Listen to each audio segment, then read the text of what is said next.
This consistent, mark my words, the words are very important here. This consistent increase in prices of goods and services is called inflation. The consistent and broad based goods and services, that means सिर्फ एक चीज की नहीं, बहुत सारी चीजों के prices एक साथ बढ़ना, और एक महीने के लिए नहीं बढ़ना, कंसिस्टेंटली बढ़ना, is called inflation. अब now you may say, sir, inflation remains same for everything. Has the pen increased by 20% and the copy has also increased by 20%? No. The products do not become expensive at the same rate. They become expensive at different rates, and hence we have different rates of inflation. Broadly speaking, inflation can increase by two ways. Inflation can increase, the price of this pen can increase by two different ways.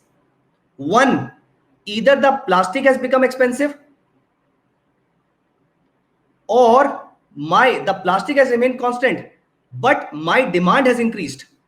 Like for example, sanitizers or masks might have become expensive. Yeah, of course, plastic, ink, whatsoever. Either they have got expensive, that means the supply has got expensive, or demand has increased. Whether the supply is constrained, supply is reduced, or the demand has increased.